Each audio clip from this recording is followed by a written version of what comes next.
Halo semuanya, selamat datang kembali di channel Hard to Sleep. Hari ini saya akan membahas Motorola ThinkPhone 25 dan saya akan memberitahu Anda fitur-fitur terbaik serta trik untuk ponsel Anda, khususnya bagi para pelancong.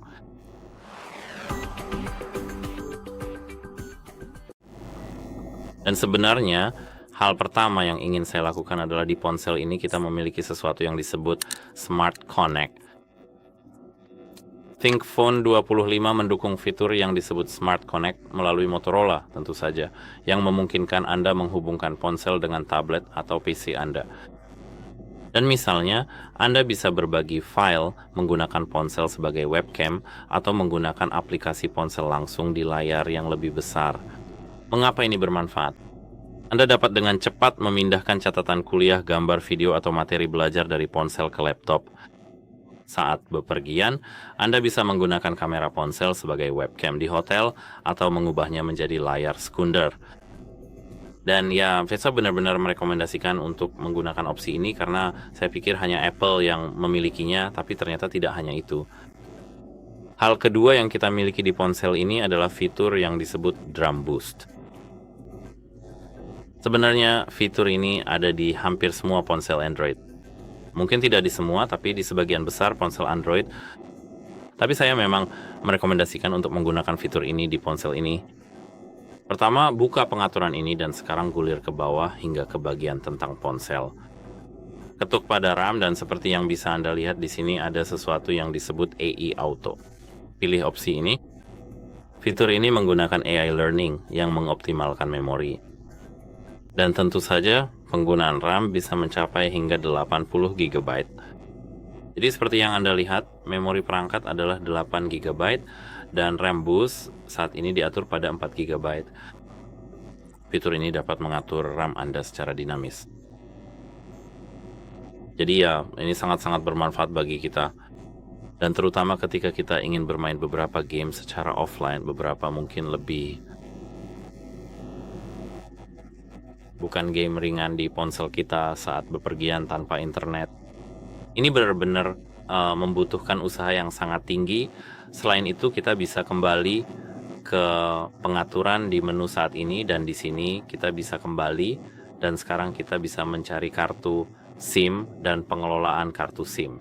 Jadi pertama-tama kita perlu masuk ke jaringan dan internet, dan di sini data seluler.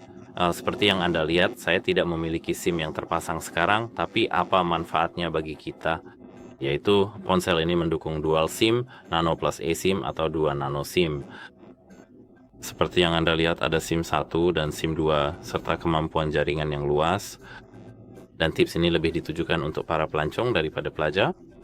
Ada yang bermain tour SIM utama untuk di rumah dan mengaktifkan eSIM lokal atau SIM kedua saat di luar negeri. Di pengaturan sini, Anda bisa mengelola data, berapa banyak data yang ingin Anda gunakan, dan sebagainya. Dan ya, apa gunanya untuk kalian para pelajar? Dengan bisa menggunakan nomor rumah dan nomor kerja eSIM sekaligus, kamu tidak akan ketinggalan panggilan atau pesan yang tertunda.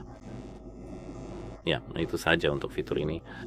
Sekarang kita bisa kembali dan langsung ke bagian layar. Di bagian layar ini, seperti yang bisa kamu lihat, jika kita scroll sedikit ke bawah, kita akan menemukan fitur yang disebut Night Light. Kamu bisa mengaktifkan Night Light, dan selain itu juga mengaktifkan pencegahan flicker. Menjaga layar agar tidak berkedip di lingkungan gelap, dapat mencegah munculnya noise pada layar dan distorsi warna. Sebenarnya kita sebenarnya tidak perlu terlalu khawatir tentang cahaya layar dan distorsi warna ini. Hal terpenting adalah kita akan memiliki fitur pencegahan flicker. Dan mengapa ini bermanfaat? Untuk sesi lengan panjang atau membaca, menjalani latihan atau bermain, atau semacamnya, mengurangi cahaya biru yang ada tombol di sini dan kedipan di sini, membantu mengurangi ketegangan mata. Klik di sini dan lakukanlah. Dan silent untuk kita dapat mengelola refresh rate layar ya, tapi ini hanya bersifat kosmetik saja, tidak terlalu membantu. Di sini kamu bisa memilih 120 Hz, seperti yang bisa kamu lihat, tampilannya lebih mulus, tapi memang konsumsi baterainya lebih tinggi. Kamu bisa memilihnya meskipun saya merekomendasikan menggunakan 120 Hz untuk kelancaran terbaik. Selain itu, di sini kita bisa kembali dan gulir ke bawah sampai kita melihat bagian baterai di sini. Di bagian baterai ini, yang kita miliki di sini adalah fast charging kabel 68 watt dan pengisian daya nirkabel 15 watt. Untuk bepergian dan pelajar, jika kita mengetuk penghemat baterai, kita punya sesuatu yang disebut penghemat baterai maksimum. Jika kita mengetuknya, kita bisa mengetuk ya. Dan seperti yang bisa Anda lihat, fitur ini membatasi fungsi sistem untuk menghemat baterai sebanyak mungkin. Anda tidak akan memiliki layar kunci, Anda tidak akan memiliki apapun, Anda hanya bisa mengirim pesan atau hal semacam itu. Dan jika kita mengaktifkan ini seperti yang Anda lihat, kita hanya memiliki aplikasi-aplikasi seperti Play Store, pesan, telepon, tetapi tidak ada aplikasi pihak ketiga atau aplikasi sistem seperti model atau kamera dan sebagainya. Lalu bagaimana cara menonaktifkannya? Anda bisa menggulir ke panel kontrol dan menahannya, lalu cari ikon mode penghemat daya. Seperti yang Anda lihat, ketuk dan nonaktifkan mode ini. Semudah itu. Dan itu saja untuk bagian baterai. Selain itu, kita bisa pergi ke sini ke Charge Boost dan mengaktifkan Charge Boost di sini. Ketika Charge Boost diaktifkan, ponsel Anda akan mengoptimalkan pengisian daya dengan meningkatkan kecepatan pengisian. Proses ini mungkin akan membuat perangkat Anda menjadi panas. Saya sangat menyarankan untuk mengaktifkan opsi ini karena ketika Anda ingin mengisi daya ponsel dengan cepat karena sedang terburu-buru, fitur ini sangat membantu. Selain itu, kita bisa kembali dan menggulir ke bawah ke bagian tentang ponsel, bukan Apple Phone, maaf. Tetapi di sini ada beberapa pembaruan, ketuk untuk memeriksa pembaruan.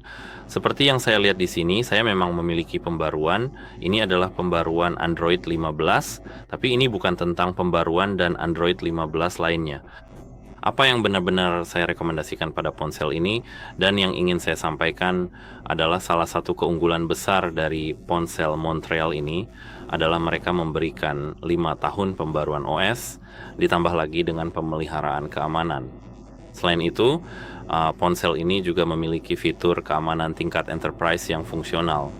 Dan ya, Anda mungkin bertanya mengapa ini penting? Ya, bagi pelajar yang mengandalkan ponsel untuk belajar, sinkronisasi cloud, pemecahan masalah, dan menyimpan data sensitif, tetap aman dan selalu diperbarui itu sangat penting. Jadi ya, ini memang sangat penting. Lalu bagaimana dengan hal lainnya? Di sini kita punya sesuatu yang disebut Google Play, tapi saya rasa saya tidak perlu menjelaskan apa itu Google Play. Kita bisa menginstal beberapa aplikasi keren, misalnya Adobe Scan. Kita juga sudah punya fitur itu di kamera misalnya, atau yang semacamnya.